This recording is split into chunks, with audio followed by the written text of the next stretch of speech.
Alright gang, I'm finally getting around to posting a video of my Bill Elliott Championship HO slot car track. I used to get slot car tracks as a kid and we would run them and tear them up and they'd get thrown away. My first one, I remember the Richard Petty car, but I can't remember what other car was with it. I used to like NASCAR as a kid, but in the 90s, let me start back over. In the 80s, when the Ford started dominating, you had one Ford that raced and you had several GM cars, and NASCAR came out and said we can't have a Ford winning all these races, so they changed all the rules. I quit watching NASCAR. I was of course a Bill Elliott fan, but had other fans, other racers I liked.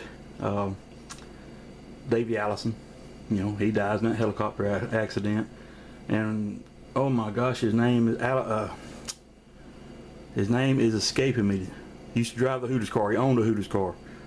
He was the one NASCAR driver that used to get ridiculed because he would not talk to the reporters. He would be working on his car. And I apologize, I can't recall his name, but he was my most favorite NASCAR driver. Plus Hooters had good wings and hot waitresses. Alright, so you're looking at the set.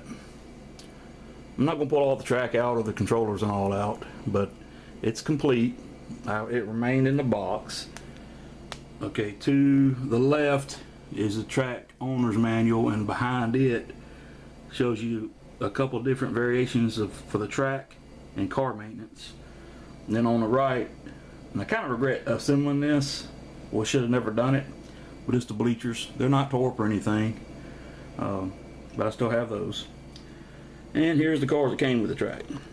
Now in the previous video I posted of a bunch of slot car Thunderbirds. I mentioned that I got those because they looked more realistic to me than these two cars did. They were Tyco Thunderbirds. These aren't bad looking cars. They really aren't. It's just, I don't know, they just didn't look as good as I thought they should. And I love the bullet body Thunderbirds. I had one, sold it like a fool. Might get one eventually later on, but they're getting fewer and far between. So we got the Bill Elliott number 9 on the right, but it doesn't have Bud on it, it has Ford. And then you have the AFX race car number 7.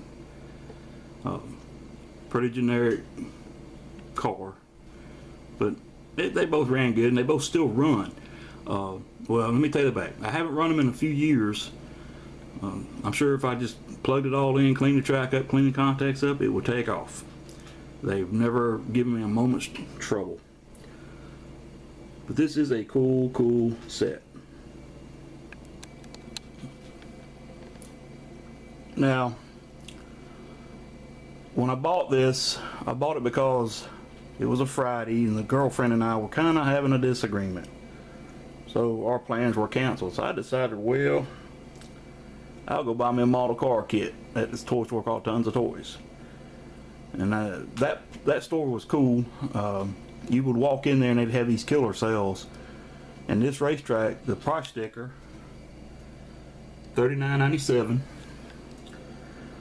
But I just really want to say I didn't pay 40 bucks for this thing. I want to say I paid like 25 bucks for it. But that was a long time ago.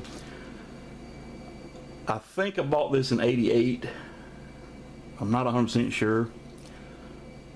But again, it was just an impulse buy because I was bored to death, kind of depressed, and it really picked up the night.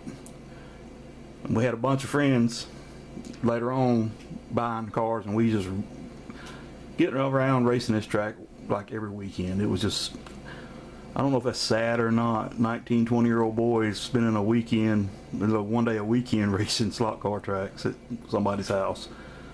But it was a blast. But that's it with this video, guys. This is a little short and sweet video. This track is awesome.